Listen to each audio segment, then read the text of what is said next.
Mirage, director Jeetu Joseph, writer Srinivas Abrol, Jeetu Joseph, അതുപോലെ തന്നെ Aparna R, ഇവരൊക്കെയാണ് actually ഈ സിനിമ എഴുതിയിട്ടുള്ളത്. ദൃശ്യം 3 അനൗൺസ് ചെയ്തിരിക്കുന്ന സമയമാണ്. സോ ജീത്തു ജോസഫിൻ്റെ സൈഡിൽ നിന്ന് ഒരു ത്രില്ലർ സ്റ്റാറിങ് ആസിഫ് അലി, അപർണ ബാലമുരളി, അർജുൻ നമ്മുടെ ബിഗ് ബോസ് ഫെയിം ആയിട്ടുള്ള, ഹന്ന റജികോഷി, അതുപോലെ തന്നെ ഹക്കീം ഷാജഹാൻ, സമ്പത്ത് ഒരു ക്യാരക്ടർ ചെയ്തത്. ഇവരൊക്കെയാണ് ഇതിൻ്റെ മെയിൻ ക്യാരക്ടേഴ്സായിട്ട് വന്നിട്ടുള്ളത്. ഒരു ത്രില്ലർ ബേസ്ഡ് സിനിമയാണ്. ഒരു കോയമ്പത്തൂർ സൈഡിൽ നടക്കുന്ന ഒരു ത്രില്ലർ ബേസ്ഡ് ആയിട്ടുള്ള സിനിമയാണ്. ആസിഫ് അലി, ജിത്തു ജോസഫിൻ്റെ മുമ്പിലത്തെ ഔട്ടിംഗ് ആയിട്ടുള്ള കൂമൻ എനിക്ക് ഭയങ്കര ഇഷ്ടമുള്ളൊരു സിനിമയാണ്. ആക്ച്വലി അത് അർഹിച്ച വിജയം നേടാതെ പോയൊരു സിനിമയായിട്ട് ഫീൽ ചെയ്യുന്നൊരു സിനിമയാണ് ആക്ച്വലി കൂമൻ എന്ന് പറയുന്നത്. സോ ആസിഫ് അലി ആയിട്ട് ജിത്തു ജോസഫ് വീണ്ടും ഒന്നുകൂടി പാർട്ട്ണർപ്പ് ചെയ്തിരിക്കുകയാണ് നമ്മുടെ മിറാഷ് എന്ന് പറയുന്ന സിനിമയിലൂടെ. ഈ സിനിമ തുടങ്ങുന്നത് വളരെ പതിഞ്ഞാണ് ആക്ച്വലി ഈ സിനിമ തുടങ്ങുന്നത്. അറ്റ് ദ സെയിം ടൈം ഈ സിനിമ നമ്മുടെ ജിത്തു ജോസഫിൻ്റെ ആസിഫറുടെയൊക്കെ ഇൻ്റർവ്യൂ കണ്ടിട്ടുള്ള ആൾക്കാർക്ക് വന്നിട്ട് ഒരു അറിയായിരിക്കും, അവർ പറഞ്ഞിട്ടുള്ളത് ഒരു ലെവലിൻ്റെ മുകളിലേക്ക് ഭയങ്കരമായിട്ട് ഹാപ്പനിങ് ആയിട്ടുള്ള ഈ സിനിമയായിരിക്കും എന്ന് എല്ലാവരും കണ്ട ആൾക്കാർക്ക് അറിയായിരിക്കും. ഈ സിനിമ തുടങ്ങുന്നത് വളരെ പതിഞ്ഞാണ്. ഒരു ട്രെയിൻ ആക്സിഡൻറ്റും കാര്യങ്ങളൊക്കെ ആയിട്ട് ആണ് തുടങ്ങുന്നത്. അതിനുശേഷം വന്നിട്ട് കോയമ്പത്തൂരിൽ ആസിഫ് അലി സ്ട്രഗിൾ ചെയ്യുന്ന ഒരു മീഡിയ പേഴ്സണായി, ഓൺലൈൻ മീഡിയ പേഴ്സണായിട്ട് കാണിക്കുകയും പിന്നെ അപർണ ബാലമുരളി, ഹക്കീം ഇവരൊക്കെ ഈ സിനിമയിലേക്ക് ഇൻട്രൊഡ്യൂസ് ആവുകയും ചെയ്യുകയാണ്. ഒരു ഫസ്റ്റ് ഒരു 30-35 മിനിറ്റ്സ് വന്നിട്ട് ഈ സിനിമ ഭയങ്കര ഫ്ലാറ്റ് ആയിട്ടാണ് പോയിക്കൊണ്ടിരിക്കുന്നത്. കാരണം വെച്ചാൽ വലിയ കാര്യങ്ങളൊന്നും ഈ സിനിമയിനകത്ത് നടക്കുന്നില്ല. ഒരു ഫസ്റ്റ് 40-45 മിനിറ്റ്സ് അതിലേക്ക് അപർണ ബാലമുരളിയും ഹക്കീമുമായിട്ടുള്ളൊരു റിലേഷൻഷിപ്പ് കാണിക്കുന്നു. അവരൊരു ഫിനാൻഷ്യൽ കമ്പനി അങ്ങനെയുള്ളൊരു ഒരു ഭയങ്കര എന്താ പറയുക ഫ്ലാറ്റ് ആയിട്ടുള്ള ഒരു സ്ക്രീൻ പ്ലേ ആയിട്ടാണ് ആക്ച്വലി ഫസ്റ്റ് ഒരു 45 മിനിറ്റ്സ് പോകുന്നത്. ഒരു 45 മിനിറ്റ്സിന് ശേഷം ആക്ച്വലി ഈ സിനിമയുടെ ഓരോരോ സർപ്രൈസസ് ആക്ച്വലി ഇതിനകത്ത് പൊട്ടിച്ച് കൊണ്ടുവരാണ് ആക്ച്വലി ചെയ്യുന്നത്. അപർണ ബാലമുരളി ക്യാരക്ടർ വളരെ നന്നായിട്ട് ചെയ്തിട്ടുണ്ട്. അഭിരാമി എന്ന് പറയുന്ന ക്യാരക്ടർ നന്നായി ചെയ്തിട്ടുണ്ട്. അതുപോലെ തന്നെ ആസിഫ് അലി ഒരു എന്താ പറയുക ഒരു ഓൺ ആൻഡ് ഓഫ് ഒരു കൈൻഡ് ഓഫ് ക്യാരക്ടറായിട്ടാണ് ആക്ച്വലി എനിക്ക് പേഴ്സണലി ഇതിനകത്ത് ഫീൽ ചെയ്തിട്ടുള്ളത്.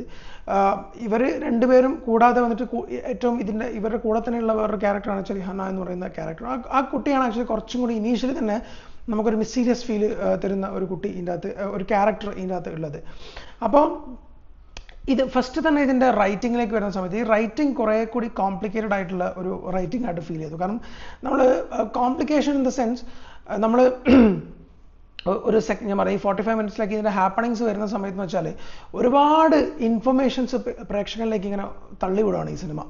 അപ്പോൾ എന്ന് വെച്ചാൽ കറക്റ്റായിട്ട് ഫോളോ ചെയ്യുന്നില്ല എന്നുണ്ടെങ്കിൽ വെച്ചാൽ നമുക്ക് ഭയങ്കര കൺഫ്യൂസിങ് ആയിട്ട് ഫീൽ ചെയ്യും. അറ്റ് ദ സെയിം ടൈം ഇതെന്തിനാണ് ഇങ്ങനെയും പോകുന്നതെന്നുള്ളൊരു ഫീലും എനിക്ക് പേഴ്സണലി, അതായത് നമ്മളൊരു സാധാരണക്കാരെന്നുള്ള പെർസ്പെക്റ്റീവ് സിനിമ കാണുന്ന സമയത്ത് എനിക്ക് അങ്ങനെ പേഴ്സണലി ഫീൽ ചെയ്തിട്ടുണ്ടായിരുന്നു.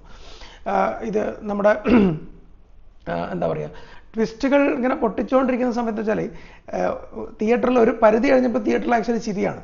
അതാണ് ഇതിൻ്റെ ഒരു വിരോധാഭാസമാണോ എന്താണെന്നല്ല. കാരണം ഇപ്പം ദൃശ്യത്തിൻ്റെ അകത്ത് വന്നിട്ടുള്ളൊരു ട്വിസ്റ്റ് ഉണ്ടല്ലോ, ലൈക്ക് നമ്മുടെ കോർട്ടിൻ്റെ അകത്ത് മോഹൻലാലിൻ്റെ വക്കീൽ വന്നിട്ട് ഞെട്ടിത്തരിക്കുന്ന ഒരു സീന്, അങ്ങനത്തെ ഒരു സീനിൻ്റെ അയ്യരുകളാണ് ഈ സിനിമേനകത്ത്. കാരണം അതെല്ലാം തന്നെ അപ്പോൾ ഇമ്പാക്റ്റ് തരുന്നില്ല എന്നുള്ളതാണ് ആക്ച്വലി ഇതിൻ്റെ പ്രശ്നം.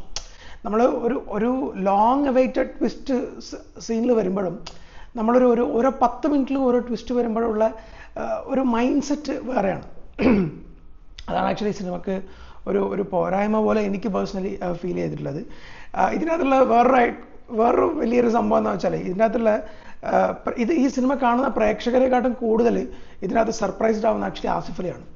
അപ്പോൾ ഈ ആസിഫ് അലിയുടെ സർപ്രൈസസ് കാണുമ്പോൾ ഈ പ്രേക്ഷകൻ ആക്ച്വലി ഇവരിതൊന്നും അറിയാണ്ടാണല്ലോ ഇവരുടെ കൂടെ നിൽക്കുന്നത് എന്നുള്ളൊരു പെർസ്പെക്റ്റീവിലേക്കാണ് പോയിക്കൊണ്ടിരിക്കുന്നത്.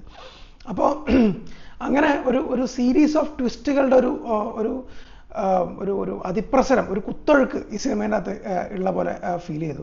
അതാണ് ആക്ച്വലി ഈ സിനിമയുടെ പ്ലസും മൈനസും എന്ന് പറയാം. പക്ഷേ ഇതിനകത്ത് ഇതൊക്കെ പറയുമ്പോഴും ഇതിനകത്ത് 1-2 ട്വിസ്റ്റുകളൊക്കെ വളരെ ഗംഭീരമായിരുന്നു. എനിക്ക് പേഴ്സണലി പറഞ്ഞു ഞാൻ പ്രതീക്ഷിക്കാത്ത 1-2 ട്വിസ്റ്റുകളൊക്കെ ഈ സിനിമേൻ്റെ അകത്ത് ഉണ്ട്.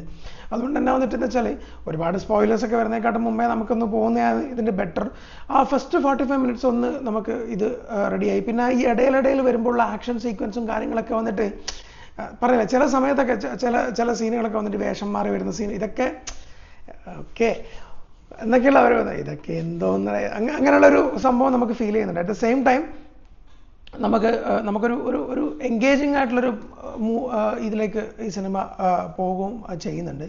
ടു മച്ച് ഓഫ് തമിഴ് ക്യാരക്ടേഴ്സാണ് ഇതിനകത്തുള്ളത്.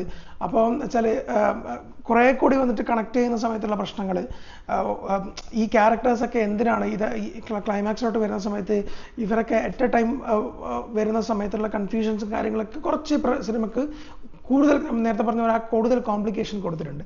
ടെക്നിക്കൽ സൈഡിലേക്ക് വരുന്ന സമയത്ത് മ്യൂസിക് കമ്പോസർ വിഷ്ണു ശ്യാമാണ്. കുഴപ്പമില്ലാത്ത ഒരു മ്യൂസിക് കമ്പോസിഷൻ, കുഴപ്പമില്ല. ബാക്ക്ഗ്രൗണ്ട് സ്കോറൊക്കെ വന്നിട്ട് ഓക്കെ. മൊത്തത്തിലൊരു ടോണൊക്കെ ഒരു ഒരു ഒരു ഒരു ഒരു ഒരു പ്രശ്നങ്ങളോ എനിക്ക് ഫീൽ ചെയ്തത്. But still okay.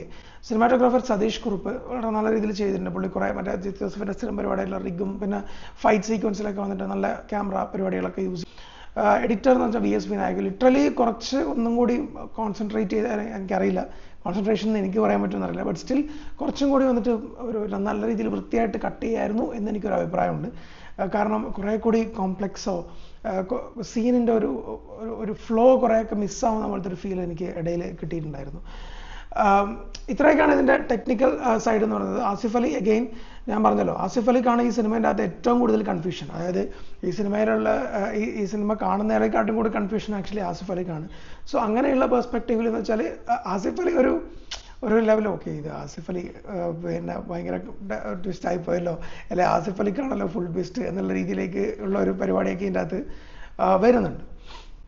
അപ്പം ഞാൻ പറഞ്ഞതെന്ന് വെച്ചാൽ ദൃശ്യം 3 എന്ന് പറയുന്ന ഒരു സിനിമ നമ്മൾ അനൗൺസ് ചെയ്ത് പിന്നെ മിറാജ് പോലൊരു സിനിമ ജിത്തു ജോസഫ് തരുന്ന സമയത്ത് ജിത്തു ജോസഫിൻ്റെ സിനിമേൻ്റെ അകത്തുള്ള ഒരു മിനിമം ക്വാളിറ്റി അല്ലെങ്കിൽ മിനിമം നമുക്ക് എക്സ്പെക്ട് ചെയ്ത് പോകാൻ പറ്റുമെന്ന് വെച്ചാൽ തീർച്ചയായിട്ടും ഈ സിനിമയ്ക്ക് ആക്ച്വലി പോകാൻ പറ്റും. കാരണം നല്ല സർപ്രൈസസും അത് കുറച്ചൊരു ട്വിസ്റ്റും ടേൺസൊക്കെ ഉള്ള പോലത്തെ സിനിമ. നമ്മൾ ഈ ബൈസിക്കിൾ തീവ്സ് കണ്ടായിരുന്നല്ലോ.